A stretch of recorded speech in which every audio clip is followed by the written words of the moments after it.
Bon matin tout le monde, bienvenue dans On jase de chasse de pêche de plein air. Il n'y a pas que ça comme condition pour faire un On jase le matin. Hein? Je suis en direct du lac Wakanichi. Puis ça ressemble à ça le matin. Un beau ciel bleu. Ben. Ça est fret par exemple, il a fait froid cette nuit. Mais quand même, là, c'était pas, c'est pas si... Bougez pas une seconde, je vais m'installer mieux que ça. Bon, ben, j'ai placé mes notes pour être certain de bien vous parler ce matin. J'espère que vous allez bien. Nous autres, petit résultat hier de notre pêche, notre première journée de pêche, ben, on est dans un front froid. Fait que normalement, c'est slow. Fait que si on le savait, le vent était nord-ouest hier, puis il faisait 17 degrés. Puis ça a commencé très, très slow. Quand je vous dis très slow, on a pêché quasiment 3 heures, pas un coup. Ben, mettons un coup. On a essayé pas mal toutes les profondeurs de 8 à 20 pieds. On a essayé des jigs, des poissons nageurs, les couleurs, vite, pas vite, en arrière, dans le fond, pas au fond, en tout cas. Toutes les façons de faire. On a vérifié les côtés de lac, les vents, quel bord que le vent poussait la nourriture. On a pêché là. On a joué les structures. On a pêché en nest pour arriver à un moment donné qu'on a trouvé... on a mis des bobites, les fameuses bobites que je vous ai déjà parlé en orange et noir, bleu et fluo, ça a marché, mais on s'en s'est fait péter une coupe par les brochets. Mais quand on a découvert que la bobite marchait bien avec un verre, gel déperlant, ben ça s'est mis à affaisser pas mal, puis dans pas creux. On a remarqué que c'était dans le 4 pieds, 4 à 6 pieds que ça marchait le mieux. Fait qu'on longeait les structures de, mettons, 15 pieds. Puis après ça, ben, on partait et on allait chercher le 4 à 6 pieds.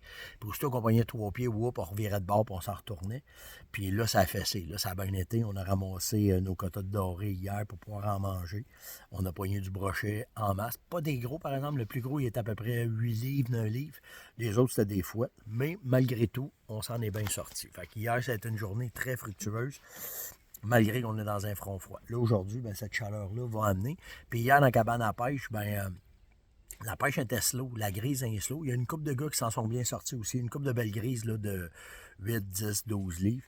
Mais c'est semblement un peu slow. Ben, t'es quand même au Waco, là. Fait que, tu sais, slow ici, ben, tu pêches, t'en pognes pareil. Fait que, tu sais, ça vous donne une idée. Qu'est-ce que c'est ça?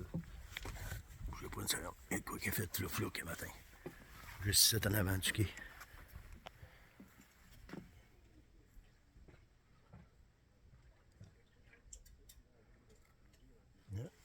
Petite...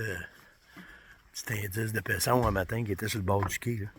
Là. fait que tout ça pour vous dire que ça a bien été et qu'on s'en est bien sorti. Dans les actualités, j'ai vu hier, je parle pas fort parce qu'il est quand même bien de bonne heure, puis les gars sont dans leur camp, puis tout le kit, fait que je vais quand même mollo.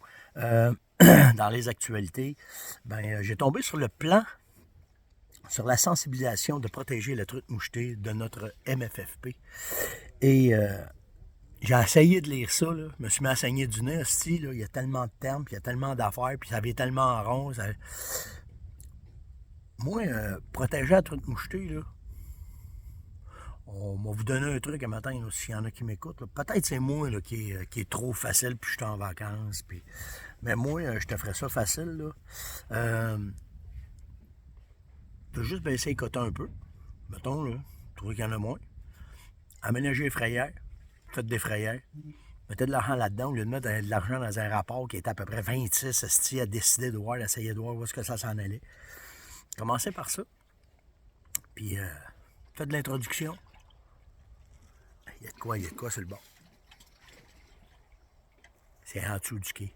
Ça doit être ça doit être soit une grosse truite ou soit un vison qui chasse. Fait que moi, c'est ce que je ferais. Moi, je vous dis ça de même. Je connais pas ça, là, mais je ferais ça simple en tabarnane. Fait qu'en tout cas, ainsi soit-il. Si vous avez une chance, allez pogner ça, là. Le plan de gestion, le plan d'action sur la sensibilisation, de la protection de la truite mouchetée. Hostie. C'est notre argent qui fait ça. En tout cas. Puis si je connais pas ça, venez m'en parler. J'ai pas de problème avec ça, mais un matin, ça m'a fait saigner du nez, ce fameux plan de plat, là, de la moucheté. Ils sont 12 qui ont travaillé là-dessus, des stats, puis des ci, puis je sais pas combien de temps ça a pris. Ça a pris du temps d'esti, c'est bien fait, là. Ben trop de gros mots, esti, pour pas d'action, pour pouvoir régler de quoi. En tout cas, dans les questions, ben naturellement, j'en ai ramassé une coupe. Mais avant tout, je me dois de souhaiter bonne fête ce matin à un fervent, un passionné de notre communauté, qui s'appelle Édouard Mainville. Édouard a 4 ans. Et son papa, ben, j'ai passé tout douette, si je pense. Puis là, je voulais être sûr un matin que je passe pas tout douette. Fait que Édouard, ce matin, t'as le droit à une deuxième fête, mon gars. Bonne fête, mon garçon. T'as un beau 4 ans en fait. Fait que, demande à papa de t'emmener à la pêche. Ça va être ça, puis tu diras c'est Steph qui t'a demandé ça. Mais tout ça pour dire, passe une belle journée, mon garçon, puis je m'excuse, j'ai vraiment passé tout douette à ta fête. Gaétan Roy m'a posé comme question, comment tu fais pour faire ta graisse d'ours? Parce qu'il a récolté un ours, puis il veut savoir comment est-ce que c'est. Ben, c'est quand même assez simple. Tu apprends, tu mets tes morceaux de graisse d'ours, tu les mets dans un croque-pot. Moi, je mets à peu près une demi-tasse, mettons, de graisse Crisco pour l'aider à fondre. Puis ce qui est bien important, c'est quand tu le mets dans ton croque-pot, il faut que tu laisses baisser tu laisses fondre ta graisse, mais il ne faut pas que ta graisse elle cuit. Il ne faut pas qu'elle crépite, parce que si ça crépite, ça ne marche pas. Fait que c'est à peu près la meilleure façon que moi je le fais. Puis une fois que c'est fait, tu le passes dans un tamis coton fromage. Puis c'est réglé.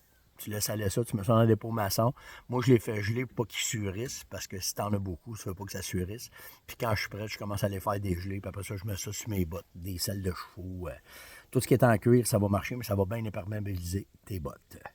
Qu'est-ce que j'avais d'autre?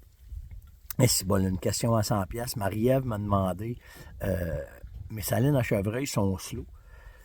Tu ferais quoi à ma place? À ce temps-ci, il n'y a pas grand-chose à faire parce que la nature donne en masse à tes chevreuils.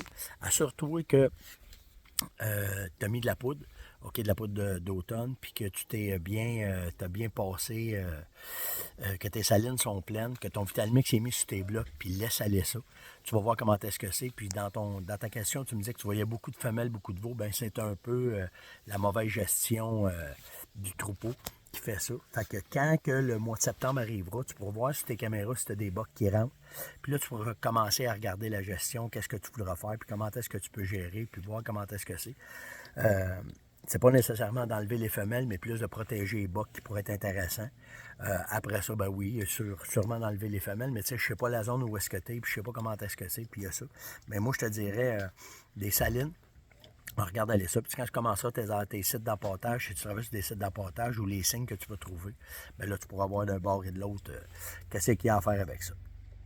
Donc, c'était un petit on jase c'est plus rapide quand je suis en vacances, mais si vous avez des questions, par exemple, un matin, il n'y avait pas tant de questions, vous êtes comme en vacances comme moi, donc si vous avez des questions, bien, ça va me faire plaisir sur Messenger, et je vous mets des photos, ah oui, c'est ça, je vous mets des photos sur Coach de chasse, là, de notre expédition, tout le kit, du fun qu'on a, puis des déjeuners, puis comment est-ce que c'est, puis hier, j'ai mis des photos là, de la gang là, avec les poissons qu'on a pris, puis tout le kit. Donc, likez, partagez, invitez, et surtout, commenter, c'est important. Puis même si on est relax, on est en vacances, ben je suis là. Là, je vais être là tous les matins. J'ai regardé le Starlink qui est là. L'antenne que vous voyez là. C'est ça qui me permet de vous envoyer des vidéos puis de faire vos affaires puis tout le kit. Les gars sont après se préparer le matin. Là. Ils embarquent puis ils s'en vont sur la grille sur le lac en avant. D'autres, on retourne au doré. Doré, gros brochet aujourd'hui. On va essayer du beau brochet. On va voir ce que ça va donner. Donc, likez, partagez, invitez et surtout, commentez. Et on se voit demain. Ciao tout le monde!